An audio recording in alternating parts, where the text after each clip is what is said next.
பிரதமர் மோடியும் மைக்ரோசாஃப்ட் இணை நிறுவனர் பில்கேட்ஸும் தொழில்நுட்பம், ஆரோக்கியம், பருவநிலை மாற்றம், சிறுதானியங்கள் உள்ளிட்ட பல்வேறு அம்சங்கள் குறித்து கலந்துரையாடினர்.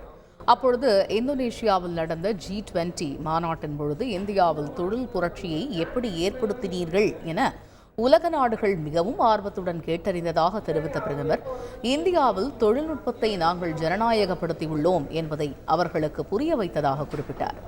அப்பொழுது பில்கேட்ஸ், இந்தியாவில் டிஜிட்டல் அரசு இருப்பது போல உள்ளது என்று பாராட்டினார். மேலும் பிரதமர் மோடி சிறுதானியம் என்பது மிகச்சிறந்த உணவு என்று தெரிவித்ததுடன், சிறுதானிய உணவுகளுக்கு மாறுவது என்பது குறிப்பிடத்தக்க பயன்களை கொடுக்கும் என்று குறிப்பிட்டார்.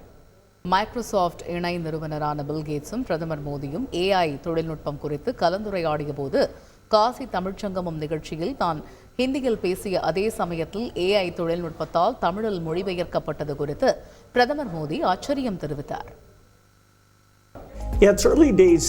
AI தொழில்நுட்பம் இது நமக்கு நன்மை செய்தும் வியக்க வைக்கும். அதே சமயம் இதனால் விளையும் தீமைகளை கண்டும் ஆச்சரியமாக இருக்கிறது.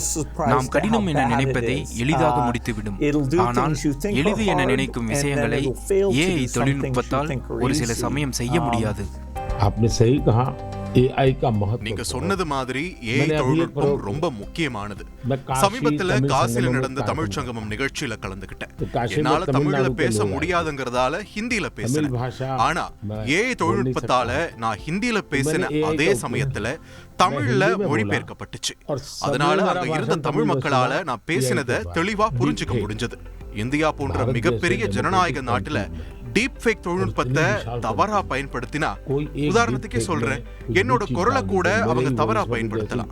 இது மக்களை ஏமாற்ற செய்யும், மிகப்பெரிய கிளர்ச்சியை ஏற்படுத்தும். அதனால இந்த தொழில்நுட்பத்துல செய்யக்கூடாத விஷயங்கள் வரையறுக்கிறது ரொம்பவே முக்கியம்.